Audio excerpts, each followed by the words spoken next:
कोहे वैष्णव ठाकुर दयाल सागर विदासे करुणा गौरी। इसका मतलब है कि वैष्णव लोग दया के सागर होते हैं। सागर की लंबाई चौड़ाई गहराई कोई नाम नहीं सकता। वो भी दया के सागर है। तो दया के सागर क्यों बोला है? क्योंकि हम लोगों के अंदर क्या है, अनर्थों से हम सब भरे हुए, तरह तरह की गलतियां बीच बीच में करते रहते हैं। कई सारी चीजें एक्सेप्ट करते हैं, कई सारी चीजें रिजेक्ट करते हैं। So many things we are doing in our life. और स्टिल तब भी वो लोग हमसे क्या करते हैं, हमको टॉलरेट करते रहते हैं। Still they are ready to give training to us. हमें ट्रेनिंग देने के लिए तब भी तैयार रहते हैं। ये उनका डेफिनेशन है। इसके ऊपर दया के सागर बोला जाता है। तो इतना ज्यादा ग्लोरिफिकेशन क्यों करते हैं वैष्णव का? क्या रीजन है? आगे आएगा इस सॉन्ग में लास्ट में क्यों इतना करें। कहते ये दास से करुणा करी, लेकिन करुणा तब करते हैं वैष्णव लोग जब हम उनका दासत्व स्वीकार करते हैं। Artificially they are giving so much love and care, but जब आर्टिफिशियली तो काफी कुछ बताते रहेंगे, देते रहेंगे, लेकिन रियलिटी में जो उनके हृदय में जो रिलेशंस है वो तब शेयर करते हैं जब कोई व्यक्ति उनका सर्वेंट बनने की कोशिश करता है। उनके ट्राइंग देयर बेस्ट कि वो चाहते हैं कि भगवान के दास सर्वोपरि बने, इसलिए करुणा उनके हृदय में। भगवान के मिशन को पूर्ण करने के लिए भौतिक जगत में आते हैं लोग। भगवान का मिशन क्या है? तो उसमें बताया गया हु इज गॉड, डिस्कशन हुआ था इसमें। तो पहले हम उसमें डिस्कशन किया गया था सर्च फॉर हैप्पीनेस। कितने लोगों ने सर्च फॉर हैप्पीनेस का अध्ययन किया है क्लास? खुशी की खोज, यानी कि आप में से बहुत सारे लोगों ने अटेंड किया है first seminar search for happiness. इसमें बताया था कि बताइए मेरी मेरी प्रॉब्लम्स क्या थी लाइफ में। सबके अपने अपने घर में अलग अलग प्रॉब्लम्स हो सकती हैं। व्हाट द कॉमन हुआ, क्या कॉमन प्रॉब्लम्स है सबके? किसी को याद है? जन्म मृत्यु जरा व्याधि दुख दोषान दर्शन, ये चार प्रॉब्लम सबके लिए कॉमन है। It is common to all, no one can change it. कोई इसको चेंज नहीं कर सकता। ये सबकी भाई प्रॉब्लम्स तो घर की सबके अलग, कोई नहीं कहेगा ये प्रॉब्लम है वो प्रॉब्लम ऐसा है, पर ये प्रॉब्लम्स ऐसी हैं जो कि कभी भी चेंज नहीं हो सकती। ये सबके लिए रहेगी। Birth, death, old age and disease, ये चार चीजें हर किसी के जीवन में रहती हैं। तो इससे बाहर निकलने के लिए हम लोग क्या करते हैं? और हमने बताया था, जैसे आप सब लोग बताते थे कि हम लोग मेटल चीजों में खुशियां ढूंढ रहे हैं, पर nobody is going to be satisfied. कोई भी सेटिस्फाइड नहीं हो रहा है इसको दे रहे हैं। इट इज कॉल्ड मृग तृष्णा। शास्त्र बताया गया इसको मृग तृष्णा। एग्जाम्पल दिया हुआ शायद आपको, डियर इन द मिराज। एक हिरण है जो कि रेगिस्तान में है। रेगिस्तान में ऊपर से बहुत तेज रोशनी पड़ती है, तो जो रेगिस्तान में जो रेत होती है वो चमचमाती है। ऐसा लगता है पानी है, तो प्यासा है तो दौड़ करके तो वहां जाता है, ऐसा लगता है पानी आगे चला गया, पानी आगे चला गया। और एक दिन उस पानी को ढूंढते ढूंढते उस गियर की उस हिरण की डेथ हो जाती है। अगर सिचुएशन से चला गया लोग सोचते हैं कि अभी सेटिस्फेक्शन मिल जाएगा, ये प्राप्त कर लेंगे, ये प्राप्त कर लेंगे, ये प्राप्त कर लेंगे, सेटिस्फाइड हो जाएंगे। पर ये इस भौतिक में होने वाला नहीं है। ये हमने फर्स्ट चैप्टर में डिस्कशन किया। फिर सबके क्वेश्चन आए कि फिर ये तो बताओ कि हैप्पीनेस क्या है? आपने तो फंसा दिया हमें। अब तक कम से कम सेटिस्फाइड थे, पता नहीं था कुछ, पता लग गया तो हम फंस गए। So what is the next? क्या है नेक्स्ट? तो फिर हमने डिस्कस किया था डज गॉड रियली एग्जिस्ट? भगवान एग्जिस्ट भी करते हैं कि नहीं करते हैं? कई लोगों के डाउट्स होते हैं इस तरह। तो बहुत साइंटिफिक वे में प्रेजेंट किया था यहाँ पर कि भगवान वाकई में एग्जिस्ट करते हैं। फिर बात आई कि अच्छा चलो मान लेते हैं भगवान एग्जिस्ट करते हैं, पर हु इज गॉड है? कौन? इतने सारे इतने करोड़ देवी देवता हैं। हमने शास्त्र के आधार पर भी और साइंटिफिक वे में भी इसको प्रूव किया था कि who is God. Krishna is the supreme personality of godhead. तो उसके बाद फोर्थ पॉइंट आया था कि हम कौन है? हम कौन है? क्या बताया था उसमें? किसी को याद है? ठीक है, अभी हमने एक्सेप्ट कर लिया, एटलीस्ट थ्योरेटिकली एक्सेप्ट कर लिया। देखिए प्रैक्टिकली तो एक्सेप्ट नहीं कर पाए, कोई थ्योरेटिकली एक्सेप्ट कर लिया। We are the soul not from this body, है ना? कि हम लोग आत्मा है, शरीर से अलग है। अब सोल का कार्य क्या है? क्या बताया गया था? भगवान की, और नहीं कर रहे ना?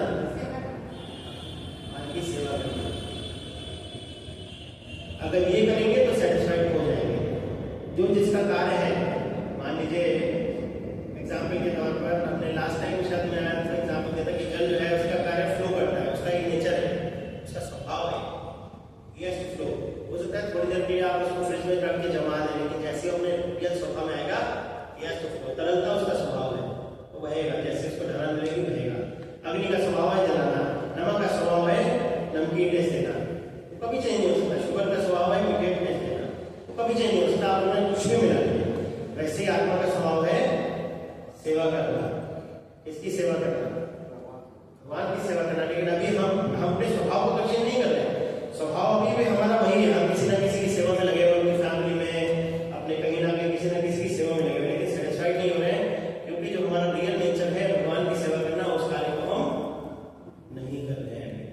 इसलिए तो भगवान की सेवा करने के लिए एटलीस्ट डिजायर जब होगी हमारे अंदर, स्ट्रॉन्ग डिजायर होगी, ये डिजायर हमें भक्तों के एसोसिएशन में मिलती है,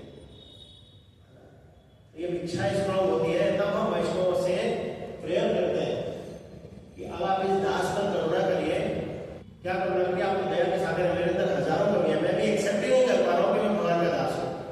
क्योंकि अभी यहाँ पर जब 2 घंटे रहते हैं, and it's very good lecture to जी, आपने बहुत साइंटिफिक वे में सब कुछ समझा दिया, मेरे समझ में आ गया, लेकिन जैसे घर में गए सब भूल गए, फिर से वही दिनचर्या में लगे। Because 24 hours we are in this material world, हम लोग इस भौतिक जगत में हैं, और ऐसे ही लोगों के साथ डील कर रहे हैं, उनके शरीर से वैसे वाइब्रेशन निकल रही है, वैसे ही फीलिंग्स होती हैं, वैसी एक्टिविटीज होती हैं, तो हम भूल ही जाते हैं सब कुछ। तो बता रहे हैं कि मेरे अंदर बहुत सारे अंदर हैं जिनके कारण मैं सब कुछ भूल जाता हूँ, लेकिन आप दया के सागर हैं, फिर भी मुझे एक्सेप्ट करिए। दिया पद छाया शोधो है हमारा, मुझे अपने चरणों की आई नीड सम शेल्टर, मुझे कोई ना कोई शेल्टर चाहिए। मुझे कृपा करके अपनी शेल्टर प्रदान करिए। शोधो का मतलब होता है कि मुझे करेक्ट करिए कि कहाँ पर मैं गलत हूँ, मैं आपको शरणागत करता हूँ। जैसे आप भगवद्गीता पढ़ेंगे ना, तो फर्स्ट चैप्टर में अर्जुन कंटिन्यू बोल रहे हैं, क्वेश्चन कर रहे हैं, भगवान से क्वेश्चन कर रहे हैं, क्वेश्चन कर रहे हैं, क्वेश्चन कर रहे हैं, लेकिन फ्रस्ट्रेट हो जाते हैं अपने आप, कई तरह के तर्क दे रहे हैं, लेकिन फ्रस्ट्रेट हो जाते हैं अपने आप।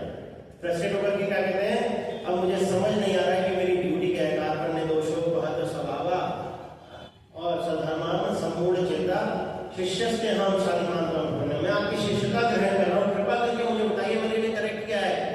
टिल द टाइम जब तक अर्जुन ने ये वर्ड नहीं बोले, भगवान कुछ नहीं बोले, एकदम चुप रहे, बोले नहीं।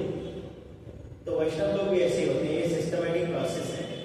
वो आपको टीचिंग्स देंगे, सब कुछ देंगे एक जनरल वे में, लेकिन पर्सनल लेवल पे तब तक नहीं आएंगे जब तक आप पर्सनल लेवल पे उनका शब्द ग्रहण नहीं करेंगे।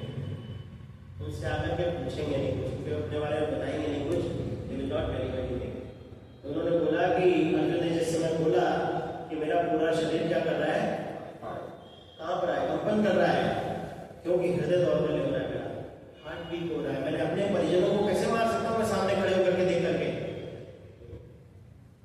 आपको पता जब अर्जुन लड़ने आए थे तो क्या पोजिशन थी होगी, इतनी जोर। आप जब भगवद्गीता के शुरू के वर्सेस पढ़ेंगे देखेंगे आप कैसे टंकार करी अर्जुन ने लड़ने के लिए, है ना। उसके धनुष का उसने जब टंकार करी तो सबके हृदय विदीर्ण हो गए थे, इसका मतलब पूरे मूड में था लड़ने के।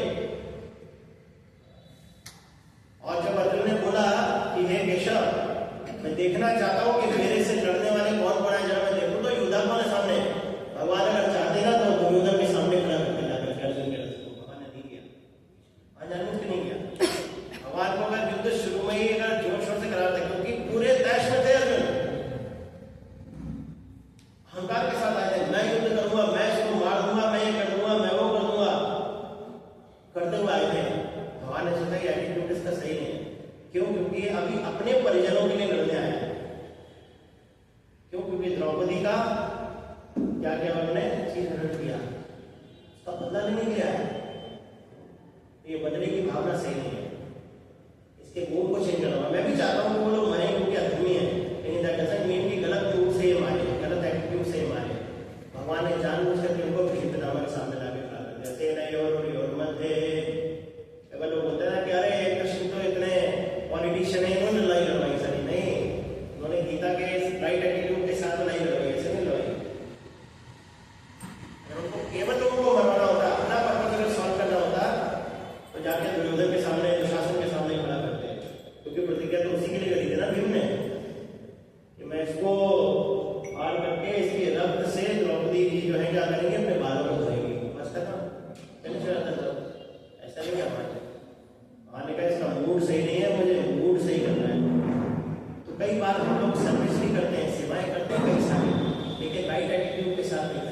सही भाव के साथ नहीं करते हैं। तो सही भाव ये हमें कौन प्रदान करते हैं? ये वैष्णव लोग प्रदान करते हैं, भगवान प्रदान करते हैं। जिस तरह से भगवान गुरु का पद धारण करके आए अर्जुन के लिए और उनको ट्रेनिंग दे रहे हैं। तो उन्होंने बोला कि शिष्य से मैं आपका शिष्य बन रहा हूँ, आप गुरु को स्वीकार करिए। अभी तक क्या थे? उनके ब्रदर थे, बुआ के बेटे है ना, तो ब्रदर थे, कजिन थे, तो भगवान से वैसे डीलिंग करते थे। लेकिन जैसे ही भगवान गुरु के रूप में आए तो फिर गुरु की तरह एक्ट करना शुरू किया। इसका एटीट्यूड सही करना पड़ेगा, पहले ले आके वहां खड़ा किया और जब देखा जो ने तो हालत खराब हुई गुरु को लेकर के, नहीं तो मेरे पितामह है जिन्होंने मुझे गोदी में बांध कर उसकी बड़ा किया, सब कुछ किया है, ऐसे कैसे कर सकता हूँ उनके साथ? ये तो द्रोणाचार्य मेरे गुरु है, शास्त्र बोलते हैं गुरु को नहीं मानना चाहिए, ऐसे मान लो। हालत खराब हो जाती है। आओ उसको शास्त्र याद आ जाता है। तो शास्त्रों को पढ़ना, नॉलेज लेना कोई बहुत बड़ी चीज नहीं है। कई लोग घर में बैठ करके कई सारे ब्राह्मण से जो नॉलेज लेते हैं, लेकिन रीड ऑन नॉलेज बहुत इंपॉर्टेंट है। ज्ञान लेना सबके लिए ईजी है, लेकिन विज्ञान में विज्ञान को परिणत करने के लिए किसी न किसी की आवश्यकता होती है जो हमें प्रैक्टिकल ट्रेनिंग देते हैं। याद गुरुजन, ये लोग गुरुजन होते हैं जो हमें ट्रेनिंग देते हैं प्रॉपर, किस तरह से भक्तिमय जीवन को हम बैलेंस बनाते हुए चले। अर्जुन एक गृहस्थ है और हम जैसे छोटे मोटे रिस्पॉन्सिबल व्यक्ति नहीं है। सोचिए 16 अक्षनी 18 अक्षनी सेना वहां पर कुरुक्षेत्र में खड़ी है, सबकी जन्म मृत्यु से रिलेटेड डिसीजन लेना है उन्होंने।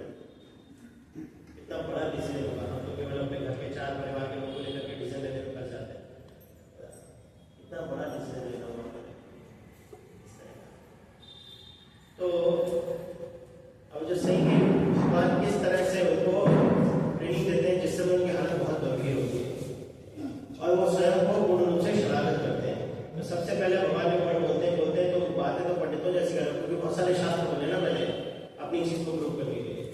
बातें तो बहुत पंडितों जैसी करते हैं, पर हो एक नंबर के आंसर से पहले बड़ी होती है।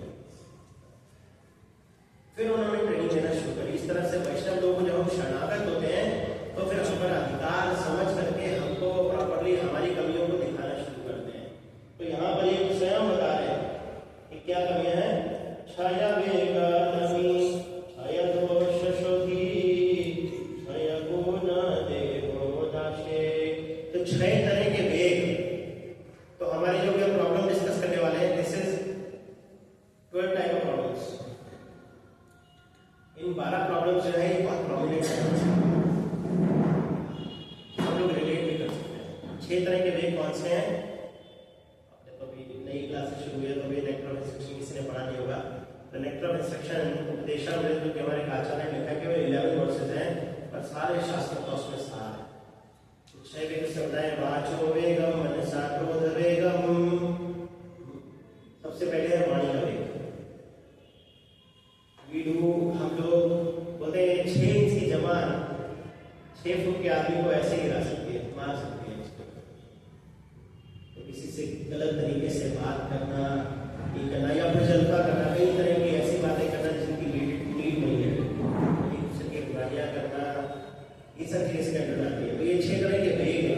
फर्स्ट वेग है वाचो वेग, बोलने का वेग। हम जबरदस्ती कुछ ना कुछ उल्टी सीधी चीजें बोलते रहते हैं जिनकी नीड नहीं होती है, पर वो हमारी हैबिट है। उस हैबिट के कारण हम ये सब करते रहते हैं। बोले इसके वेग का दमन करिए, बहुत वेग है मेरे तरीके करने का, इसका दमन करिए। तो वैष्णव लोग हमें ट्रेन करते हैं कि किस तरह से हमें कृष्ण कथा करनी चाहिए, not only verbally but mentally also. मतलब जब हम श्रवण करते हैं किसी वैष्णव से, सुनते हैं, शास्त्र बोलेगी hearing is a full package to advance spiritual. श्रवण जो है वो एकमात्र पूर्ण रूप से पैकेज है जिसमें आप स्पिरिचुअल लाइफ में बहुत जल्दी एडवांस करते हैं। अगर आप इस विधि को अपना लें तो वैष्णवों के मुख से श्रवण करना बहुत इंपॉर्टेंट है, क्योंकि कलयुग में केवल एक यही इंद्रिय जो हर समय एक्टिव रहती है। आप रात्रि में सोते हैं तब ये कान हमेशा खुले रहते हैं। इसे लोग अलार्म लगा के सोते हैं ना, अलार्म बजता है तो उठ जाते हैं। वरना सोचिए आप सो रहे हो, आपके सामने जाकर के कोई पिज्जा क्योंकि आपकी सेंस जो नाक है, नोज है, जो सुगंध लेने की जो सेंस है वो ले नहीं सकती उस समय, उसको और क्योंकि जब अलार्म बजता है कानों में सीधा अंदर जाता है, उठना ही पड़ता है। सही कि कान जो है बहुत बहुत एक्टिव इंद्रिय है हमारे इस जो कलयुग है इसमें। तो बोलने से और श्रवण करने से ये दो चीजें बहुत इंटरकनेक्टेड है, बहुत इंटरकनेक्टेड है, बोलना और सुनना। तो बोलना चाहिए, कृष्ण कथा कैसे इसकी ट्रेनिंग देते हैं सब लोग, वैष्णव देते हैं, इसका दमन करते हैं। दमन मतलब इसको दबाते हैं, धीरे धीरे ट्रेनिंग देंगे इसका। छाया वेग वाचो वेग मनसा मन का वेग होता है। मन की अर्जुन बोलते हैं कि मैं अपने पहाड़ों से हवा की गति को रोक सकता हूँ, लेकिन मन की गति को नहीं रोक पाऊंगा। एक सेकंड का बिहार से अमेरिका से पहुंच सकते हैं, फ्रैक्शन ऑफ सेकंड पॉसिबल है।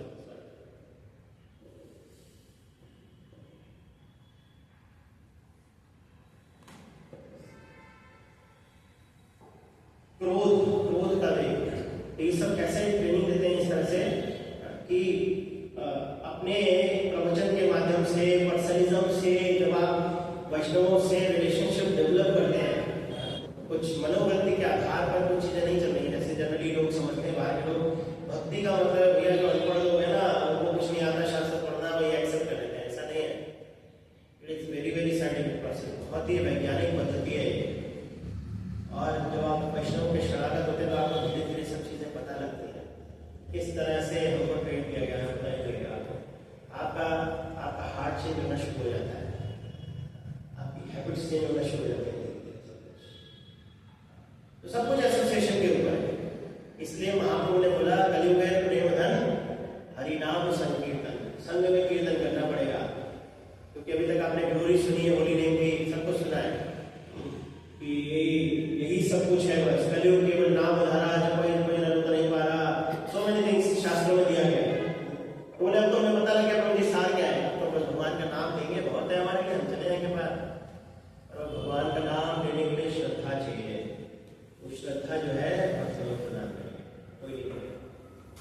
जब भक्तों का एसोसिएशन आएंगे तभी होगा। इसीलिए महाप्रभु ने बोला संकीर्तन करना पड़ेगा, संघ में भगवान का ग्लोरिफिकेशन करना पड़ेगा, और कोई पॉसिबिलिटी नहीं। वाचो वेगम मनसा क्रोध वेगम और जननेन्द्रिय का वेग, ये सब वेगों का दमन करते हैं। तो ये बोल रहे हैं कि कृपा करके इनका दमन कीजिए।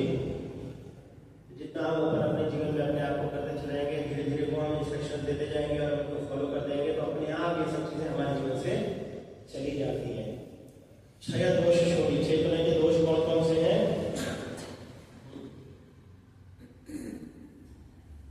अत्याहार प्रयासश्चा प्रजल्पो नियमाग्रह, मन का वेग, माइंड का। पहला क्या था? वाचो वेग, वाणी का वेग। दूसरा है मन का वेग। से माइंड जो है हमेशा डिस्टर्ब करता रहता है। और तो बोलती है कि अगर माइंड आपके कंट्रोल में नहीं है, it is the greatest enemy, greatest enemy. और हमारा नेचर नहीं होता है सब करने का, हम चाहते हैं अच्छे इंसान बनना, फिर भी हम गलत क्यों हो जाते हैं। ऐसे कि आप छोटा बच्चा होगा ना, अगर आप बाई नेचर देखोगे, जैसे बचपन में मुझे याद है, आपको ये सब चीज़ नहीं आती, रामायण आती थी, ठीक है ना, तो हम लोग छोटे छोटे थे, ये ध्यान रखिए, तो देखते थे, तो हर बच्चा ना राम बनना चाहता था, रावण बनना कोई नहीं चाहता था, वो उसका नेचर था, क्योंकि बाई नेचर क्या अलग है। वो बात अलग है कि फोर्सफुली, जैसे अर्जुन प्रश्न पूछ रहे भगवता में कि भगवान कि कोई भी व्यक्ति करना नहीं चाहता है, पर फोर्सफुली ऐसा लगता है कि उससे कराया जा रहा है, वो नहीं करना चाहता। चोरी को, चोर को भी पता है कि मैं चोरी करूंगा, ये गलत काम है, मैं जेल में जाऊंगा, मेरी मार पड़ेगी, लेकिन फिर भी वो कार्य करता है, क्योंकि उसका वो नेचर बन गया, स्वभाव बन गया। ऐसे माइंड उसको जो है तरह तरह से उसको होने की कन्विंस करता है वो कार्य को करने के लिए। माइंड पोल्यूटेड है, पोल्यूशन सारा माइंड में आता है। और बोलते काम का स्थान कहाँ है? मन जो है वो काम का स्थान है, और सारी इंद्रियां वहीं पे कंट्रोल करती है। जैसे कि भगवद्गीता का आपने फ्रंट पेज देखा है, फ्रंट पेज में क्या भगवान बैठे हैं सारथी बन के, हाथ में क्या है? लगाम है, 5 घोड़े हैं, पीछे कौन बैठे हैं? अर्जुन बैठे। तो बोलता जो 5 घोड़े हैं ना, कौन है? हमारी 5 इंद्रियां हैं। और लगाम जो है वो क्या है? मन है। जितना आप मन को ढीला छोड़ेंगे, घोड़े इधर उधर भागेंगे। 5 घोड़े होते हैं, कोई इधर भागेगा, कोई इधर भागेगा, भागे आपको बढ़ेगा ही नहीं, आपके गंतव्य स्थान की ओर। और भगवान है उनका, उनकी तुलना किससे करी गई है? बताएगा, पहले कभी एक्सपेरिमेंट किया नहीं किया? बुद्धि से। इंटेलिजेंस को आप जितना भी शार्प कर लेंगे, माइंड उतना कंट्रोल में रहेगा। इसलिए शास्त्रों की आवश्यकता है, इसीलिए इन सब परसेप्शंस की आवश्यकता है कि हम ये सब प्रैक्टिसेस क्यों कर रहे हैं। इसलिए सब क्लैरिफिकेशन करना है, ज्ञान की आवश्यकता क्या है? Why we are giving knowledge, ताकि माइंड को इजीली कैप्चर कर सके, और कुछ नहीं। ऐसे और जो पीछे अर्जुन बैठे वो कौन है? आत्मा है ना। तो बुद्धि के आधार पर जितना मन कंट्रोल रहेगा, इंद्रियां कंट्रोल रहेगी, आप इजीली अपने गंतव्य स्थान की ओर बढ़ेगा, आत्मा को लेकर के जा पाएंगे। जैसे कि आपको जीवन में कुछ भी डिसीजन लेना होता है, मान लीजिए आपको एक कार खरीदनी है, आपको उसकी नीड है। आपको यहाँ से मान लीजिए डेली बेस पे साउथ एक्सटेंशन जाना होता है, तो आपने सोचा कि ठंड बहुत है, कार खरीदनी है। सबसे पहले एक थॉट आया होता है नीड के आधार पर, तो नीड भी आपकी इंटेलिजेंस के आधार पर। भाई हम डेली बस में जाते हैं, एक लेट होता है, दूसरा ठंड भी लगती है, और फिर सेकंड चीज देखते हैं आपकी फाइनेंस कितना है आपके पास, आप कितना अफोर्ड कर सकते हैं, उसके अकॉर्डिंगली फिर आप एक कार लेने की सोचते हैं। या जिसके पास जो भी लेवल पे फाइनेंस है वो बाइक लेने की सोचता है, ऐसा लेने की सोचता है। इस तरह से डिसीजन होता है पहले तो। सबसे पहले थॉट आता है मन में, है ना, वो बुद्धि के आधार पर ही आता है। उसके बाद अब मन आपको विचलित करेगा। आपने रोल्स रॉयस देखी, आपको बोला है ये कार होनी चाहिए, this is the best car, है ना। तो लेकिन कार है, जाना तो साउथ एक्सटेंशन तक ही है, और हम 5 लोग हैं घर में, केवल ले देंगे। तो क्या वाकई में इतनी महंगी कार की मुझे जरूरत है? अब यहाँ पे डिसीजन इंटेलिजेंस लेती है, यहाँ पर फाइट होती है मन की और बुद्धि की। आपने कितना अपने माइंड को शार्प कर, आपने कितना इंटेलिजेंस को शार्प किया और ज्ञान के आधार पर उस हिसाब से आप डिसीजन ले पाएंगे। मन कहेगा नो सर ले यार, कोई बात नहीं, लोन लेना पड़ेगा ना, ले लेंगे, चुका देंगे, पूरा डिटेल बना देगा आपका सामने सामने। इतनी EMI जाएगी, इतना जाएगा, कहाँ से लाऊंगा, क्या करूंगा, मैं 2 घंटे एक्स्ट्रा वर्किंग करता हूँ, ठीक है, लेकिन गाड़ी तो अच्छी होगी। बुद्धि की पागल हो गया, 5 का कर देगी, तो ब्रीजा ले 10-11 का कर देगी, तेरा डबल खर्चा भी तो है। लेकिन आपके अंदर अपनी नॉलेज भी तो होनी चाहिए सोचने की। तो माइंड और इंटेलिजेंस दोनों में हमेशा फाइट रहती है। डिपेंड करता है कितनी लगाम आपने छोड़ रखी है, वो जीत जाता है। कभी माइंड हावी हो जाता है आपकी इंटेलिजेंस पर, कभी इंटेलिजेंस आपके ऊपर हावी हो जाती है। ये मन का वेग है, इसको दमन करते हैं, आपको इंटेलिजेंस प्रदान करते हैं कि जितनी भी नीड है उतना उसको फुलफिल करिए, उसके आधार पर फुलफिल करिए जितना आपको, जितना आपके लिए आवश्यकता है।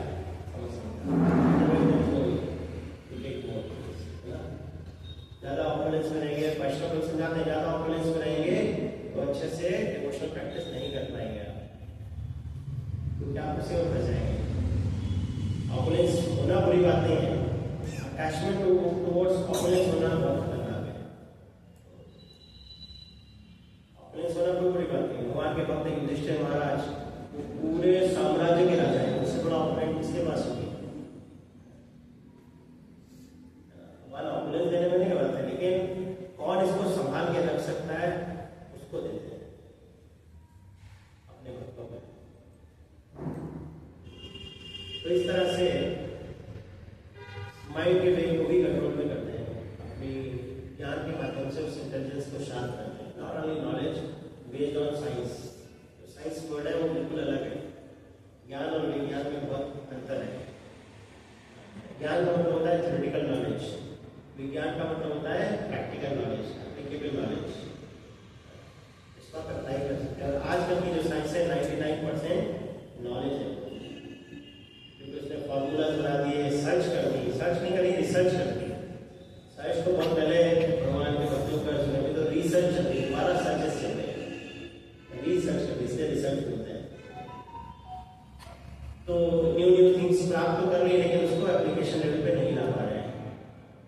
बोले ग्लोबल वार्मिंग बढ़ रहा है, ग्लोबल वार्मिंग बढ़ रहा है, पर कौन कंट्रोल कर पा रहा है?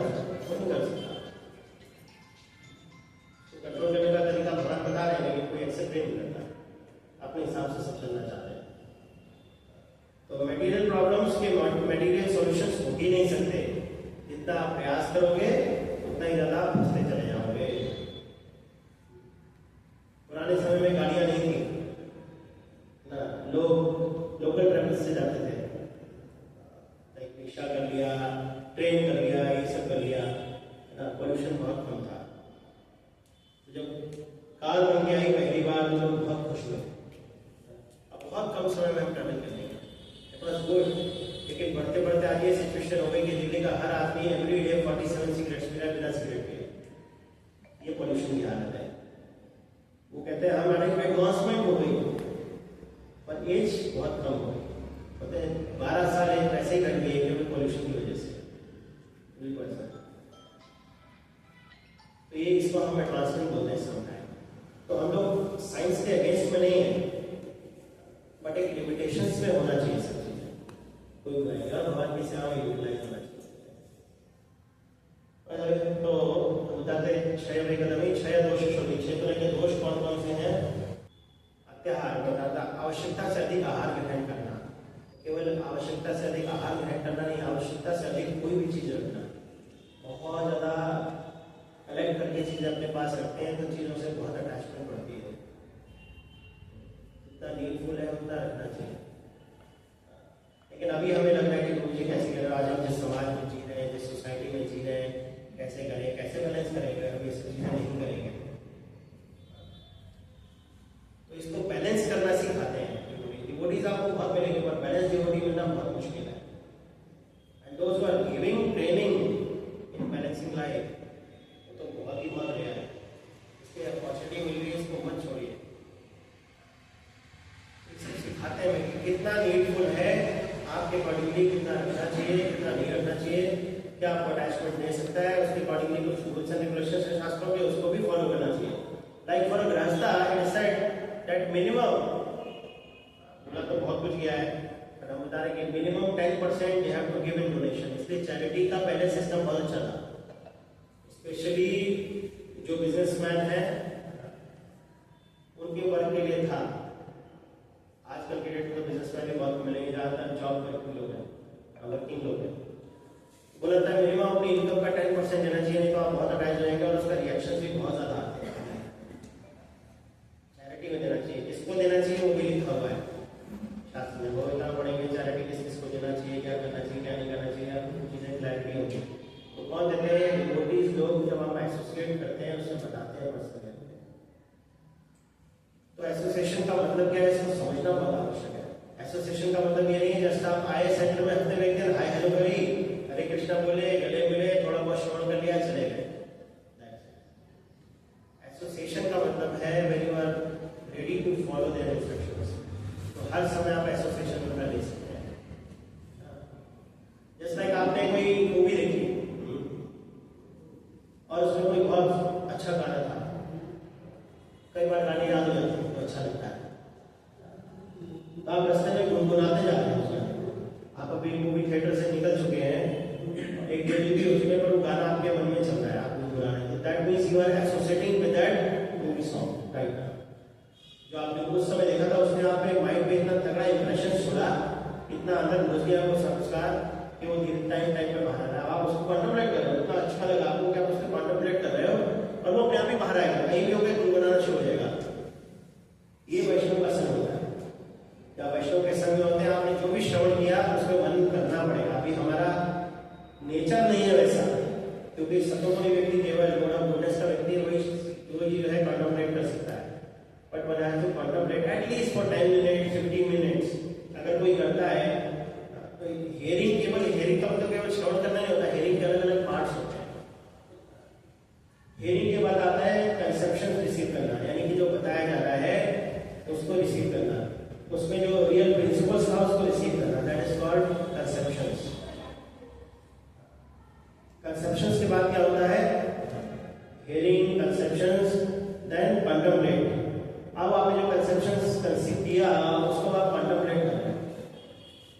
कॉन्टेम्पलेट करने का मतलब है आप मनन कर रहे हो उसमें कि क्या बताया गया था, ये कैसे मेरी लाइफ में एप्लीकेबल है, और उसके आप कॉन्टेम्पलेट कर रहे हैं धीरे धीरे। तो मनन करोगे तो एक संस्कार आपके माइंड में उसने छोड़ दिया। ये मन को कंट्रोल करने का तरीका होता है। ये संस्कार जो आप जितना आप सोचेंगे उस चीज को मन में उतनी छाप पड़ती जाएगी, छाप पड़ती जाएगी। माइंड इज जैसा कि स्पॉन्ज, और देखा ना आपने, स्पॉन्ज को पानी में भिगोएंगे, बाहर लाएंगे तो ऐसा लगेगा कुछ है ही नहीं उसमें, लेकिन जैसे दबाओगे तो वही निकलेगा जो उसमें अंदर गया पानी। वैसे ही मन है, आप दिन भर इधर उधर जो भी देखते रहते हैं, करते रहते हैं, सबके मन में छाप होगी। आपको लगेगा मेरा मन तो खाली है, लेकिन जैसे कोई इंसिडेंट हुआ था आप इमीडिएटली रिलेट कर देते हो, वहां पे भी तो देखा था मैंने, अभी तो हुआ था, ऐसा भी हुआ था, इमीडिएट थॉट बाहर आता है। इसी तरह से अगर आप इस स्पॉन्ज में अच्छी चीजें डालेंगे, जो थॉट्स आपको दिए जा रहे हैं, कृष्ण कॉन्शियस थॉट्स दिए जा रहे हैं, वो वैष्णव के एसोसिएशन में जब दिए जाते हैं तो जब आप इनको डालते हैं और फिर कॉन्टेम्पलेट करते हैं तो आप उस जल को भर रहे हो एक्चुअली इस स्पॉन्ज में। तो जब आप ऐसी परिस्थिति में भी होगे जहां पर आपके माइंड को डिस्टर्ब होने के कई सारे चांस हैं, लेकिन वो स्पॉन्ज में क्योंकि माल असली भरा हुआ है, अच्छा भरा हुआ है, अच्छा थॉट, तो सब में अच्छे थॉट ही आएंगे, सब में अच्छे थॉट आएंगे, कोई गलत थॉट नहीं आएगा। ऐसे कई सारे एग्जाम्पल भरे शास्त्र में, बाद में हम उसमें जाएंगे तो बहुत टाइम लगेगा। अब वो बताते हैं कि किस तरह से आवश्यकता से अधिक चीजों पर नहीं ग्रहण करना, भक्ति के प्रतिकूल चेष्टा, जो भक्ति के कुछ रूल्स एंड रेगुलेशंस हैं उनको फॉलो करना, उसके अगेंस्ट में कई बार हम जाते हैं तो उनका भी क्या करते हैं, शोधन करते हैं। शोधन का मतलब करेक्ट करते हैं हम वहां पर, शायद दोष शोधी क्षय गुण देशोदाशे, प्रजल्पा यानी कि गलत सलत बोलना। डिवोटी सर्किल में भी हम लोग कई बार आकर के केवल प्रजल्पा करते हैं, कृष्ण कथा नहीं करते। प्रजल्पा मतलब कि वल्गर टॉक्स, दैट्स इट, आए इधर उधर की बातें करें। जैसे घरों में हमारा माहौल बना हुआ है, यहाँ पे आए परेशान है, अपने घर से लड़ गए तो यहाँ पर सब भक्तों को बता रहे बस देखो आज ऐसे हो गया, वैसे हो गया, इस तरह हो गया, उसको गया, इधर उधर की बुराइयां कर रहे हैं करके। क्योंकि एक स्थान यहाँ पर ऐसा होना चाहिए जहाँ पर हम सब लोग वैष्णव का एसोसिएशन में आए हैं, भगवान को ग्लोरीफाई करने आए हैं और अपने आप को करेक्ट करने के लिए, करवाने के लिए आए हैं, वो स्थान होना चाहिए। वैष्णव लोग हमें टीचिंग्स देते हैं धीरे धीरे,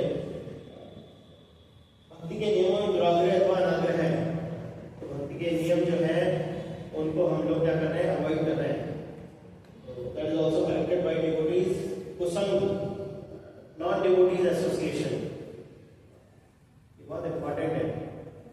बोलते हैं कि 1000 आवर्स ऑफ संगा, 1000 घंटे का भक्ति के साथ संग और 1 मिनट का सत्संग दोनों बराबर है, सब बराबर होता है। कैसे बोलेंगे कि प्रभु जी हमने इतने घंटे सुना और 1 मिनट में सब खत्म, तो क्या फायदा इसका? क्योंकि हमारी प्रवृत्ति वैसी है, हमारा नेचुरल इंस्टिंक्ट है जैसे उस चीज को देखते हैं तो इमीडिएटली सेंसेस उधर जाकर के कैप्चर करने की कोशिश करते हैं कारण से। तो बोलते हैं नॉन डिवोटीज का एसोसिएशन नहीं करना चाहिए। बोले प्रभु जी हम लोग वर्किंग हैं, हम बाहर जाते हैं, दूसरों के साथ उठना बैठना होता है, बातें करनी होती है, कैसे समझें इसको? फिर ये तो पॉसिबल है हमारे लिए कि हम बातें नहीं करेंगे क्या किसी से? कभी हमने ऐसा नहीं बोला, इसलिए हमने बोला था एसोसिएशन का मतलब समझना पड़ेगा। एसोसिएशन का मतलब होता है एक्सचेंजेस ऑफ फीलिंग्स, आप फीलिंग्स को एक्सचेंज कर रहे हैं एक दूसरे। तो कभी भी ऑफिस में जाएं या कहीं भी किसी के साथ जो भी डील कर रहे हैं, उनकी फीलिंग्स को अपने हृदय तक बहुत ज्यादा ले जाने की कोशिश करें, क्योंकि वो लोग तो इसी तरह की बात पहले भी करते थे और हम भी वैसे ही थे ना, उनके बारे में गलत सोचने की जरूरत नहीं है। जैसे कि एक बार श्रील प्रभुपाद जी के शिष्य प्रीचिंग करने के लिए जाते हैं जॉर्ज हैरिसन के पास, बहुत सुंदर सीडी में निकाली थी जॉर्ज हैरिसन ने, बीटल्स के नाम से उनका ग्रुप था, म्यूजिक ग्रुप, और जो लंदन का टेम्पल है वो भी उसने अपना पर्सनल कोठी दी है, बहुत बड़ी है, 20 एकड़ में। तो मिलने गए तो उसकी बहुत बड़ी कोठी थी, तो डिवोटीज थे, ब्रह्मचारी विदेशी थे, सब देख करके चकाचौंध हो गए एकदम। तो वहां तो कुछ नहीं बोले, लौट गए तो प्रभुपाद से बोला कि प्रभुपाद जी हम लोग उनके यहाँ प्रचार करने नहीं आएंगे। प्रभुपाद ने बोला क्या हुआ?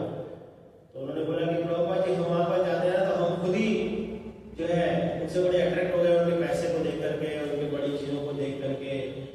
हमारे भी मन में एक बार थॉट आ गया कि हमारे पास पैसा होता तो कितना अच्छा होता। तो प्रभुपाद ने बोला मैंने वहां पर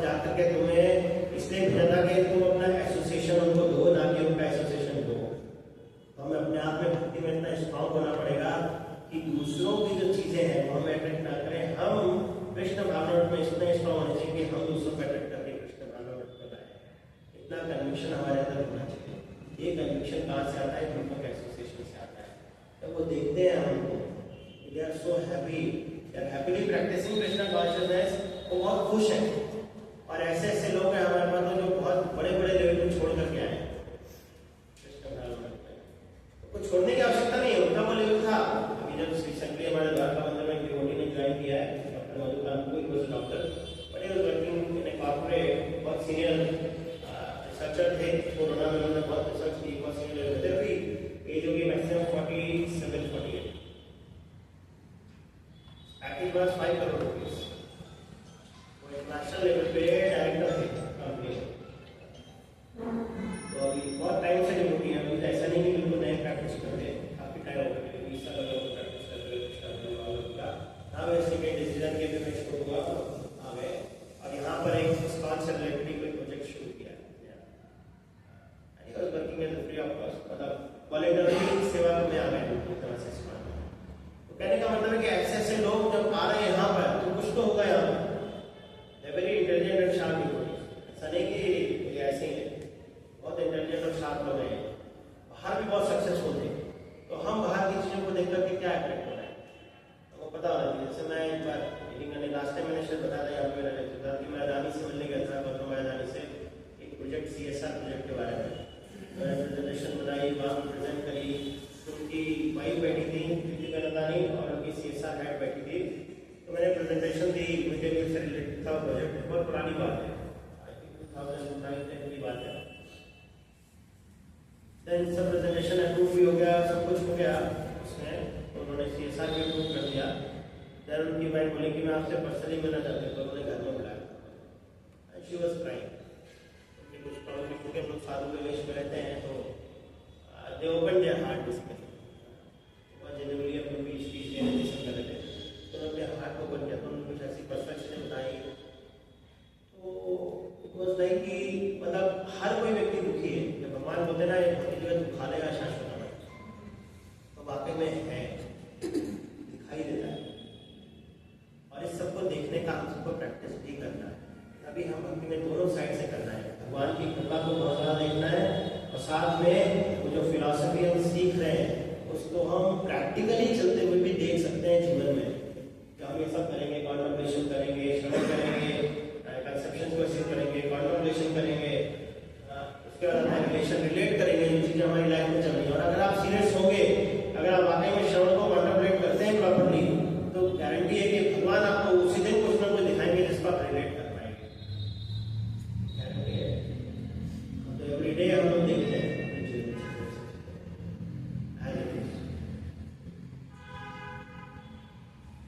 इस तरह से होता है, रिलेट करते हैं तो एसिमुलेट हो जाता है हमारे लाइफ में। एसिमुलेट मतलब कि उन रगों में दौड़ना इसको बोलते हैं। वो कंफर्म हो जाता है, हमारा फेथ यहाँ से यहाँ पहुँच जाता है, हम रिलेट करते हैं, देखते हुए चलते हैं जीवन में।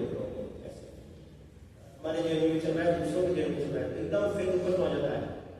एक्सिमुलेट करने के बाद फिर एप्लीकेशन लेवल पे आता है, एंड एप्लीकेशन के बाद फिर रिलेशंस आती है बहुत ज़्यादा, आत्म साक्षात्कार होते हैं। भगवान कैसे किसी के जीवन में अपने भगवान का हाथ सबके जीवन में किस तरह से है, कैसे वो जीवन चला रहे हैं, हम देख पाते हैं। तो ये सब चीजें भक्तों के एसोसिएशन से आती है और कोई समझता ही नहीं। वेद जो है कभी भी दमन इसलिए बोला गया, वेदों का दमन करने के लिए कभी भी जो है चीज नहीं हो सकते, उनको आप भगवान की सेवा नहीं ला सकते।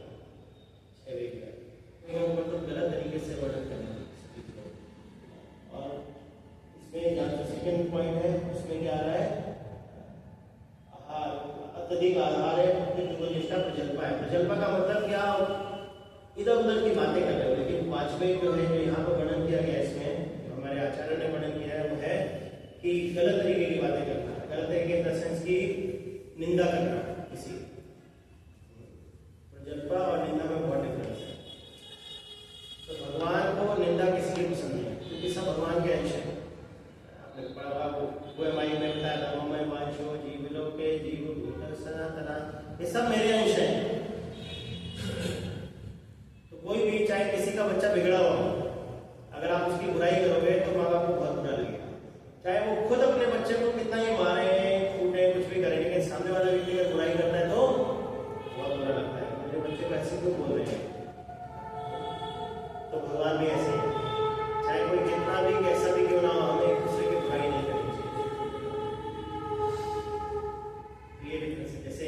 होता है, वेगों का हमेशा दमन कहते हैं, भगवान की सेवा में कर सकते हैं, लेकिन दोषों का हम शोधन कर सकते हैं, दोषों का हम करेक्ट कर सकते हैं।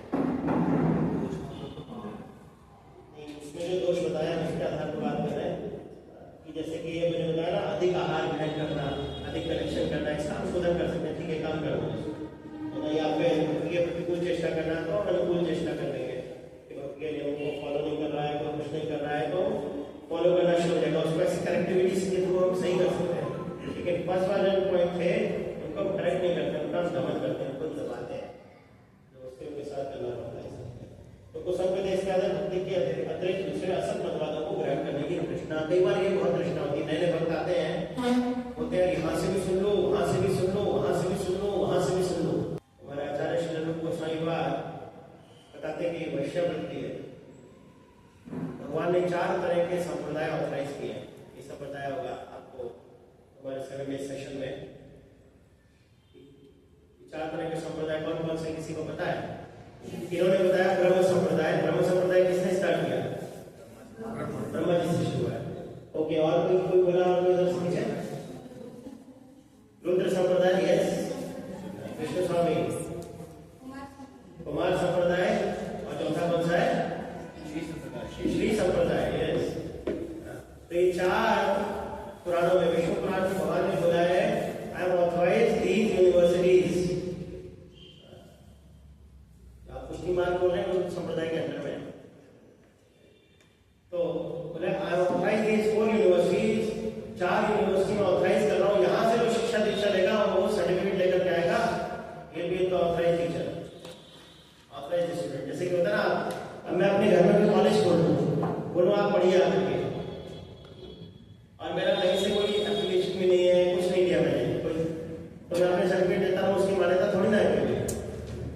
उसी तरह से भगवान ने भी 4 संप्रदाय ऑर्गेनाइज करे, अगर तुम इससे शिक्षा दीक्षा लोगे तो तुम राइट मार्ग पर हो, वरना कलयुग में सब चीटर्स एंड चीटेड सोसाइटीज होंगे मोस्टली। तो इन 4 संप्रदायों में रहते हुए अगर कोई इधर उधर से कहीं से कुछ भी मतवाद ग्रहण करता है, इवन वो संप्रदाय में भी अगर कोई व्यक्ति किसी एक संप्रदाय में, जैसे इस्कॉन है, इस्कॉन जो है इट इज फ्रॉम ब्रह्म संप्रदाय, ब्रह्म मध्व गौड़ीय वैष्णव संप्रदाय बोलते हैं। आपने गौड़ीय मठ सुने होंगे कई सारे ना, क्योंकि श्रील प्रभुपाद जी के गुरुदेव श्रील भक्तिवेदांत महाराज ने उनको प्रतिष्ठापित किया। प्रभुपाद जी बहुत समय गौड़ी मठ में रहे, ऑथराइज संप्रदाय। और अलग अलग संप्रदाय के अलग अलग रिजल्ट भी हैं, और जो जिस भाव का होता है उस संप्रदाय में रिसीव करता है उस शिक्षा को, उसका अपना स्वरूप होता है, भगवान उसी तरह इंस्पायर करते हैं, वहां से रिसीव करता है शिक्षा को, और अपने जो गंतव्य स्थान है उसको प्राप्त करता है, भगवान की प्राप्ति करता है उसके माध्यम से। बोलते हैं जो जिस संप्रदाय में उस संप्रदाय की टीचिंग्स को एक्सेप्ट करते हुए आगे बढ़ना चाहिए। जैसे कि एक परिवार में रिस्पेक्ट सबका करना चाहिए, जैसे कि एक परिवार में चाचा, ताऊ, जेठ, देवर सब होते हैं, लेकिन पत्नी जो होती है वो किसको फॉलो करती है? कंसीव जो करती है अपने पति से कंसीव करती है, रिस्पेक्ट सबकी करती है, बराबर की रिस्पेक्ट है। उसी तरह से जो आचार्य लोग होते हैं जिन्होंने कंसेप्शन दिया है, सारा जो हमारे टीचिंग्स के आधार पर जो कंसेप्शन होते हैं, जो मन में जो हमारी नॉलेज जो हमारे उसके आधार पर होते हैं, नॉलेज के आधार पर, हमारे शास्त्र के आधार पर होते हैं,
3 चीजें करनी है। तो उसके आधार पर ये जो आचार्य जो वैष्णव बने ये सब चीजें हमें सिखाते हैं। ये कोई आसमान से नहीं कटेंगे, इन सब की ट्रेनिंग दी जाती है। सोचिए छोटा बच्चा होता है, उसको भी चलने के लिए भी ट्रेनिंग की आवश्यकता होती है। और ट्रेनिंग ऐसा नहीं कि उसको ये बताया था कि बेटा तेरे को पैरों से चलना। आपने किसी बच्चे को देखा कोई बच्चा उल्टा चलता है कि बचपन में पैदा हुआ और उसको पता नहीं है और पैरों के ऊपर उल्टा खड़ा होने की कोशिश कर रहा है? कभी नहीं करता, क्योंकि ये तो इनबिल्ट है कि वो पैर में खड़े होने की कोशिश करता है अपने आप ही।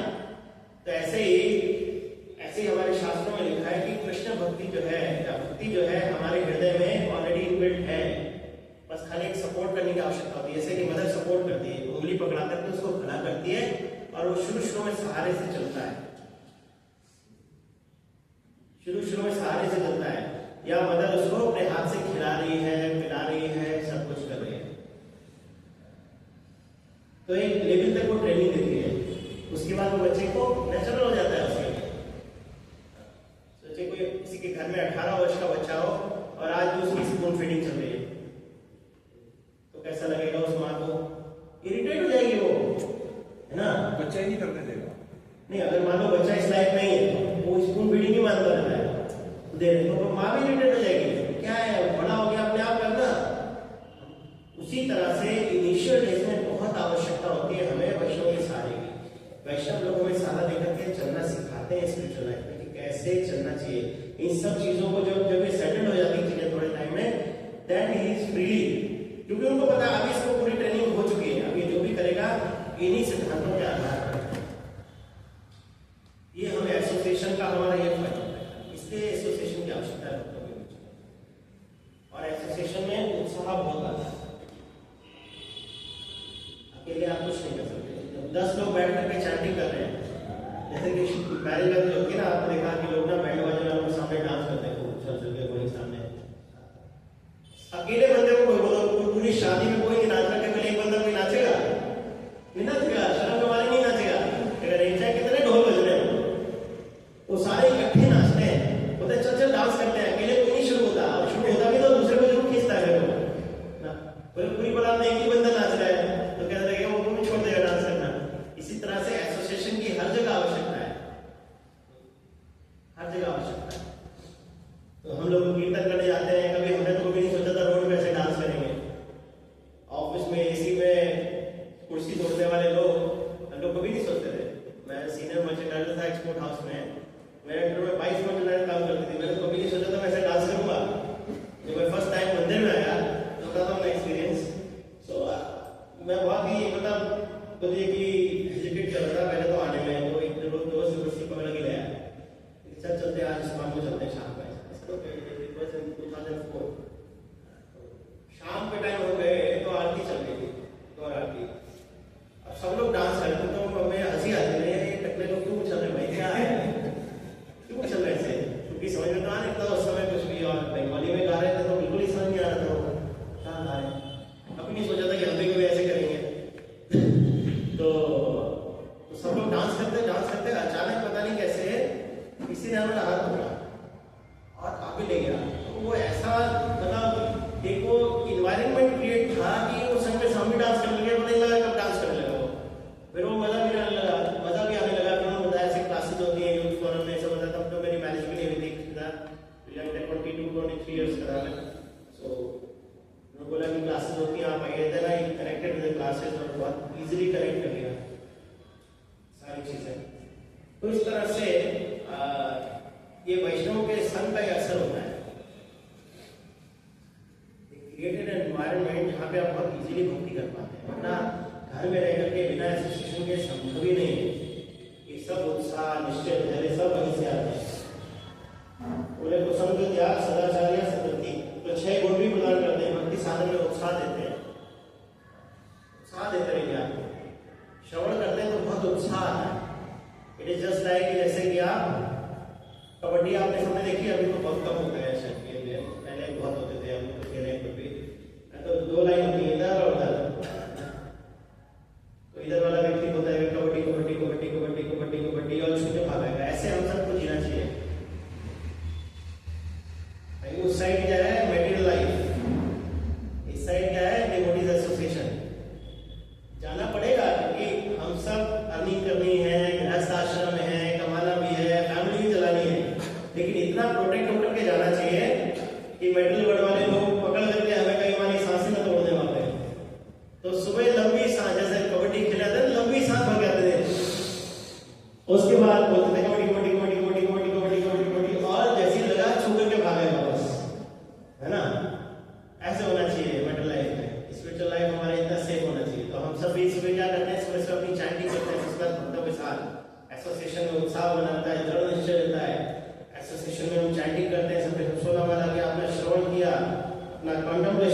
उस कॉन्टेम्पलेशन के साथ भगवान के वर्ड्स को लेकर के हम वहां पर उतरते हैं मैदान में, उन लोगों का इम्पैक्ट होने देते हैं, उन लोगों को अपने को पकड़ने नहीं देते हैं। भाई वो लोग ठीक है, हम आपके पास आए हैं शुरू करने के लिए, 2-4 को उठा के ले आएंगे, अब जाएंगे नहीं। तो ऐसा होता है कपड़ों का मूड, है ना, छू करके बाहर नहीं, उसको पकड़ के ले आना अपने बारे में, स्पिरिचुअल लाइफ ऐसी है। सो बी वेरी केयरफुल, बिकॉज हम सब तो इस तरह से डिवोटीज हमें ट्रेन करेंगे कि किस तरह से लंबी सांसें भर के जाना है ताकि हमारी सांस टूटेगी। जैसे कि हमारी गाड़ी में पेट्रोल खत्म होता है तो इमीडिएटली पेट्रोल को बंद होने से पहले भाई पहले ले जाओ, नहीं धक्का मार के कौन ले जाएगा। उसी तरह से स्पिरिचुअल लाइफ में जब लगे कि हमारे उत्साह थोड़ा कम हो रहा है, इमीडिएटली भक्तों के ऐसा सेशन में आ जाओ, पहले पेट्रोल फुल कराओ अपनी गाड़ी में, फिर बाहर जाएंगे उत्साह दोबारा लेकर के। तो भक्तों का एसोसिएशन में फायदा होता है, उत्साह बना रहता है भक्ति में, ऐसा दृढ़ निश्चय बना रहता है, धैर्य रहता है कि हम होंगे कामयाब एक दिन। स्पिरिचुअल लाइफ में मन में है विश्वास, पूरा है विश्वास, होंगे कामयाब, भगवान की कृपा जरूर प्राप्त करेंगे। भक्ति पोषक कार्यों का अनुष्ठान करने से हमें बताया कि चैंटिंग करना, हियरिंग करना, रीडिंग करना, इस तरह के कार्य करना। इसलिए श्रवण को बोला गया है चैतन्य चरणामृत में, इट इज जस्ट लाइक अ इच्छा पानी। जैसे किसी भी बीज को आरोपण करने के लिए उसमें पानी की भी आवश्यकता होती है और उसके टेक केयर की बहुत आवश्यकता होती है। जैसे कि कोई कोमल, सबसे पहले जब बीज जब स्प्लिट होता है तो कहता है कि कोमल त्वचा निकलती है उसकी, एक बहुत कोमल सी टुकड़ी निकलती है, उसमें 1-2 पत्ते होते हैं खाली बस। उसको प्रोटेक्शन देने में माली को बहुत टाइम लगाना पड़ता है। इसी तरह से जब हमारे जो सुपीरियर्स होते हैं, जो वैष्णव लोग होते हैं, वो हमारे पर बहुत टाइम लगाते हैं ईश्वर में। लेकिन जब एक बार कोई वृक्ष बन जाता है तो उसको बहुत ज्यादा आवश्यकता नहीं होती। इसलिए गाइडेंस बहुत आवश्यक है स्पिरिचुअल लाइफ में। अगर हमारा जीवन गाइडेंस में नहीं है स्पिरिचुअल लाइफ में, तो हम बहुत ज्यादा आगे चल नहीं पाएंगे, सेंटिमेंटल भक्ति हो जाएगी हमारी। जैसे बाहर के लोग करते हैं, बहुत सहजिया बोलते हैं, सहजिया भाव से भक्ति करते हैं, वो बहुत ही लाइटली ले लेते हैं उन चीजों भक्ति में चीजों। ये सब इंटरवेंशन आता है भक्तों के एसोसिएशन से। और क्या है, कुसंग ध्यान और सदाचार या सद्वृत्ति, ये सब चीजें 6 गुण प्रदान करते हैं हमारे आचार्यगण वैष्णव लोग। अब 6 सत्संग और देते हैं। 6 सत्संग क्या है? ददाति प्रति गृह्णाति गुह्यम आख्याति प्रयच्छति भुंजते भोजते चैव षड्भिर प्रीति लक्षणम। ये प्रीति लक्षण है, भक्तों के बीच में कैसा व्यवहार होना चाहिए। तो बोले गिफ्ट देना और गिफ्ट लेना बहुत इंपॉर्टेंट है। एक रिलेशनशिप बिल्डअप करने के लिए ददाति प्रति गृह्णाति गुह्यम आख्याति प्रयच्छति, कॉन्फिडेंशियल टॉक्स अपने जीवन की करना और उनकी सुनना, या भगवान के बारे में कथा करना और सुनना। कथयन्तश्च मां नित्यं तुष्यन्ति च रमन्ति च, उसी में तुष्ट करते रहते हैं, रमण करते रहते हैं, मेरे भक्त लोग भगवान का कार्य। भुंजते भोजते चैव, भक्तों को अपने घर में बुलाना भोजन के लिए और अपने घर में जाना। ये सत्संग भी प्रदान करने के लिए बोल रहे हैं, कृपा करके सत्संग के प्रदान करते। तो वैष्णव लोगों को घर में बुलाना चाहिए, उनके घर जाना चाहिए। इससे क्या होता है, रिलेशनशिप बिल्डअप होता है। संबंध बहुत आवश्यक है। अगर संबंध नहीं होगा, अगर हार्ट टू हार्ट कनेक्शन नहीं होगा, तो नॉलेज भी जल्दी ट्रांसफर नहीं होती है। जैसे कि लैपटॉप है और मैं इसमें से कुछ अपने फोन पे कुछ चाहता हूँ कि उसमें कुछ ट्रांसफर करूँ, तो एक केबल की आवश्यकता होती है। केबल को होते हैं संबंध। इस लैपटॉप का मेरे फोन से संबंध भी तो होना चाहिए, तभी तो होगा। या ब्लूटूथ कनेक्शन से भी करेंगे, वाईफाई से भी करेंगे, तो एक संबंध चाहिए ना उसके लिए। तो वो संबंध इन सब चीजों से डेवलप, तभी नॉलेज भी धीरे धीरे ट्रांसफर होती है। जब आपका हार्ट टू हार्ट रिलेशनशिप होता है किसी के साथ में, तो आप उसको सुनना भी पसंद करते हैं और फिर उसको अपने जीवन में क्या करते हैं कि अपने जीवन में उतारने की कोशिश करते हैं, जो वहां से शुरुआत किया है। जैसे कि आपकी मदर के साथ लविंग रिलेशनशिप है ना, तो अगर वो ना भी कुछ बोले तो हमें पता लग जाता है कि इस समय नीड क्या है, तो हम अपने आप फुलफिल करने की कोशिश करते हैं उसको। इस समय इनको ये चाहिए, इस समय क्यों, हार्ट टू हार्ट रिलेशनशिप इस कारण से। तो ये वैष्णव लोग के अनुगत्य जब हम होते हैं तो वो हमें सब चीजें सिखाते हैं। इस तरह से बोल रहे हैं कि मैं सत्संग की आशा लगाए बैठा हूँ, this is only the hope to advance in spiritual life. ये केवल आशा होती है हमारी स्पिरिचुअल लाइफ प्राप्त करने की, आशा होनी चाहिए। इसके माध्यम से हम आगे बढ़ पाएंगे, नहीं तो संभव ही नहीं है। क्यों बता रहे हैं? क्योंकि एकाकी हरिनाम संकीर्तन करना भी मेरे बस की बात नहीं है। एकाकी हमारा नाही भाई बल हरिनाम संकीर्तन बोला ना कि अकेले आप कुछ भी नहीं कर सकते। इवन मेटरल लाइफ में भी आप घोड़ी के आगे डांस करने के लिए तैयार नहीं होते हैं, तो स्पिरिचुअल लाइफ में यहाँ तो कितनी एसोसिएशन की आवश्यकता है, और वो भी पग पग पर बुझाएं, क्योंकि मेटरल लाइफ ऐसे ही है। कई तरह के ऐसे इंसिडेंट्स होते हैं जिसमें हम खुद ही डिस्टर्ब हो जाते हैं। मेटरल लाइफ में भी रहते हैं, सभी कई तरह के इंसिडेंट्स होते हैं ऐसे कि कई जगह पे हम डिस्टर्ब रहते हैं। कैसे अपने आप को डिस्टर्ब रखें? जैसे आपने घोड़ा देखा ना, शादी में क्या होता है, उसके ऊपर दूल्हा बैठा होता है ना, उसकी लगाम होती है, घोड़ा चलाने वाला जो होता है उसके पास रहती है मशीन, तो अपने आप को बहुत सेफ फील करता है। और वो जो घोड़ा चलाने वाला क्या करता है, उसकी आँख के आगे ऐसे करके एक पट्टी बना जाता है, ना इधर देखे ना उधर देखे, देखेगा तो बेटा छोड़ के भाग जाएगा। तरह तरह के ढोल बज रहे हैं, कोई पटाखे बजा रहा है, कोई कुछ कर रहा है। सोचिए अगर घोड़ा सबको देख रहा है ना, दूल्हे को गिरा कर भाग जाएगा वो। लेकिन लगाम उसके हाथ में, उसको पता है मेरा मालिक जो है मुझे बचा लेगा, ये जहां भी ले जा रहा है सही ले जा रहा है, और मालिक भी बहुत प्रोटेक्ट करके चलता है। ऐसे ही अपना जीवन जब हम किसी को देते हैं तो हमें बताते हैं कि कैसे चलना है आपको मेंटल लाइफ स्पिरिचुअल लाइफ में संग में लिखते हुए, तो फिर हम बहुत इजीली चले जाते हैं, बहुत इजी से जाते हैं स्पिरिचुअल लाइफ में। तो बहुत मुश्किल है, कुछ श्रद्धा भी वही देते हैं, सब कुछ वही देते हैं, तो बस हमको क्या करना है, केवल आना है और कुछ नहीं करना है। अकेले हम कुछ भी नहीं कर पाएंगे। हमारी पोजीशन तो वैसे है जैसे कि दलदल में कोई व्यक्ति फंसा होता है ना, निकलने के लिए जितना भी हाथ में मारेगा तो अंदर ही चल जाता है, तो जो दलदल से बाहर है वो निकाल सकता है। ऐसा व्यक्ति बोलता है, सुनो सुनो हाथ पैर मत मारो, मैं बताता हूँ क्या करना है, खड़े रहो बस चुपचाप, ठीक है।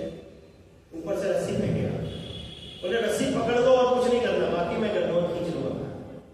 वो रस्सी जो है हमारा प्रोसेस है, बस उस प्रोसेस को फॉलो करते रहिए। 16 वाला 4 नियम का वो प्रोसेस, वो रस्सी हमारे आचार्यों ने दी है, उसको पकड़े रहिए, और बाहर जो वैष्णव है वो अपने आप खींच लेंगे। आप उनकी बस बात मानते रहिए, वो क्या कह रहे हैं उसको बस एक्सेप्ट कर लीजिए, अपने आप खींच जाएंगे, पता नहीं लगेगा कब बाहर निकलेंगे। और कुछ भी छोड़ने की आवश्यकता नहीं है अपने जीवन में, केवल कृष्ण को अपने जीवन में जोड़ने की आवश्यकता, वो बताते रहेंगे कितना कब क्या करना है। कुछ भी आपको छोड़ने के लिए नहीं होगा, क्योंकि वैष्णव लोग एक्टिविटी पे ज्यादा फोकस नहीं रखते हैं, उनका फोकस होता है आपकी चेतना में होता है, उसको प्योरीफाई करना है। इसलिए प्रभुपाद जी ने इस संस्था का नाम दिया international society for Krishna consciousness. Krishna conscious को डेवलप करना है, किसी को छोड़ना नहीं है। We are not activity oriented persons.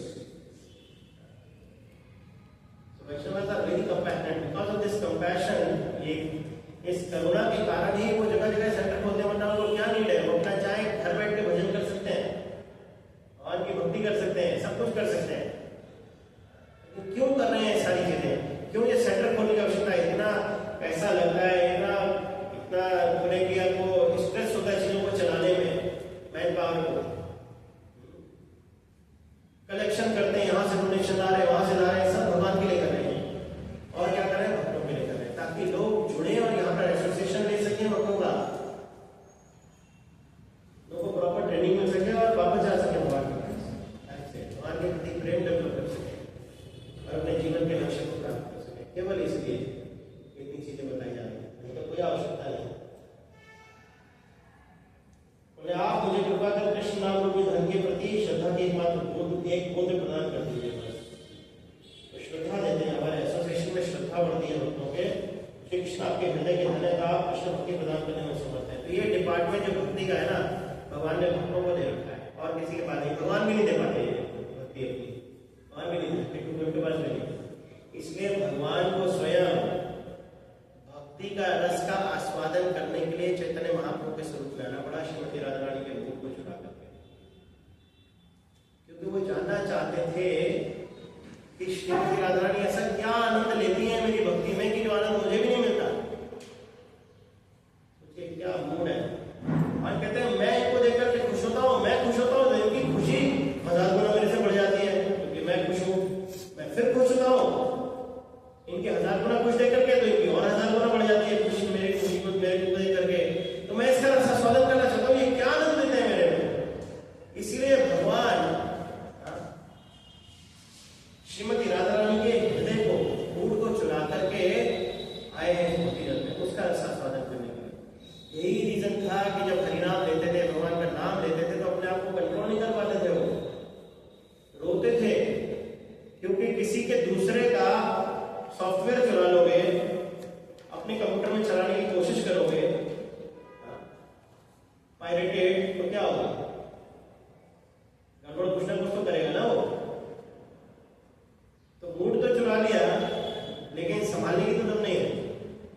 प्रचार केवल रूप गोस्वामी सनातन गोस्वामी किया और कुछ नहीं किया। उन्होंने बोला तुम जाओ ब्रज में प्रचार करो, मेरा डिपार्टमेंट नहीं है भाई, मैं तुम्हें नॉलेज दे सकता हूँ, ये दे दिया तुम देखो तुम जानो, तो मेरा डिपार्टमेंट नहीं है। और यहाँ बोले नित्यानंद प्रभु अरदास ठाकुर को जाओ घर घर जाके प्रचार करो। तो हम सब उन्हीं के फॉलो हैं जो उनकी आज्ञा को फॉलो करते हुए यहाँ पर भी सेंटर खोले हैं। द्वारका में खोला इससे पहले 2013 में, आज फ्लरिश होकर के नया मंदिर बन रहा है, आपके एरिया में भी सेक्टर खोला जा रहा है। तो एक अपॉर्चुनिटी क्रिएट कर रहे हैं कि एनवायरमेंट क्रिएट करें ताकि यहाँ के लोग भी उस रस साधन को प्राप्त कर सकें, उस भक्तिमय प्रक्रिया में जुड़ सकें जो उनके जीवन का परम लक्ष्य है। बाकी सब चीजें डिवोटीज अपने आप सिखाएंगे कि कैसे करना है, लेकिन डिपेंड्स अपॉन योर फेथ कि आप किसको प्रायोरिटी देते हैं। डिपेंड करता है आपके फेथ में। अगर आप भगवान को प्रायोरिटी देंगे तो उस तरह से तो आप देखेंगे बाकी सारे काम धीरे धीरे अपने आप हो जाएगा। सब कुछ चलता है, कुछ भी बंद नहीं होता किसी के जीवन में ना, डिपेंड करता है हमारी प्रायोरिटी पे, हम आज किसको ज्यादा प्रायोरिटी देते हैं। If you give priority on the top of Krishna, आप देखेंगे बाकी सारी रेंज धीरे धीरे एंट्री होती जा रही है, भगवान अपने आप करेंगे सब कुछ। इतना फेथ रखिए और भगवान के कार्यों में जुड़िए, सेवाओं में जुड़िए, कुछ भी छोड़ने की आवश्यकता नहीं है। सैटरडे संडे जब भी समय मिले, 1 घंटा, आधा घंटा, 2 घंटा आए, जो भी अथॉरिटी सेवा बताती है उनको सेवा किया। इस एटीट्यूड के साथ किया, हमने शुरू में बताया था हमारा भाव बिल्कुल सही होना चाहिए। कैसे पता लगेगा कि हमारा भाव सही था कि नहीं? बोलते कि प्रत्येक सेवा के बाद आपके अंदर और ह्यूमिलिटी आना चाहिए, विनम्रता आना चाहिए। भगवान आपकी कृपा से संभव हो पाए कि हम ये कर पाए, छोटा सा भी कार्य, हमारी योग्यता नहीं थी। ये भाव डेवलप होना चाहिए धीरे धीरे, नहीं तो प्राइड आ जाएगा, पता नहीं लगेगा माया बहुत लगती है उसके बारे में, तो फिर उसकी सेवा ही है। भगवान ने यही सेवा दी, भगवान ने बोला जब तक ये पूरे प्योरीफाई होना हो जाए ना तब तक इनको बाहर मत निकलने देना है। तो हर तरह से चेक करती है माया, क्योंकि उनका सेवा ही है, भगवान ने यही सेवा दी। लेकिन आप वैष्णव के अनुगत होते हैं तो माया टच भी नहीं कर पाती, क्योंकि वो इस एटीट्यूड को प्रदान करते हैं, आपको सिखाते हैं कैसे सेवा भाव को डेवलप करना है, कैसे चीजें करनी है, ताकि अहंकार भी नहीं आए जीवन में और भगवान की प्रसन्नता के लिए हम कार्य पूरे कर पाए बिना किसी एक्सपेक्टेशन के, पर्सनल एक्सपेक्टेशन ना हो। तो ये सब वैष्णव के अनुगत्य होकर के आप वैष्णव के एसोसिएशन में ये सब चीजें आप सीखते हैं। जो आप इसका प्रैक्टिस करेंगे तो आपको बहुत अच्छा लगेगा। एक भी थॉट प्रोसेस अगर ऐसा है, क्योंकि ये नेचुरल है, ये सोल का ओरिजिनल जब स्वभाव है तो उसको बहुत अच्छा लगता है। जैसे 1% ही आता है ना, सेटिस्फैक्शन फील होगा, वाह इट इज सो गुड, क्योंकि नेचुरल है हमारे। जब भी कोई गलती करते हैं, कोई गलत कार्य करते हैं तो व्यक्ति के हृदय में गिल्टी आता है हमेशा, यार मैं कुछ तो गलत कर रहा हूं, ठीक है, पर अटैचमेंट होता है इतना कि वो गिल्टी को समझ नहीं पाता उसको, पर गिल्टी तो आता है हृदय में गलत किया। लेकिन जब नेचुरल इंस्टिंक्ट को जब आप करते हैं, नेचुरली आपके हृदय में जब आता है, ये थॉट आएगा इस तरह का, आप देखेंगे केवल थॉट प्रोसेस के माध्यम से बहुत सेटिस्फैक्शन आता है। क्या मैं कभी ऐसा बन पाऊंगा? क्या भगवान के प्रति कभी प्रेम डेवलप कर पाऊंगा? क्या मेरे अंदर भी इतनी क्वालिटीज आ पाएंगी? क्या ये सब मेरे अंदर से जाएगा? सोचने मात्र से ही बहुत सेटिस्फैक्शन फील होता है।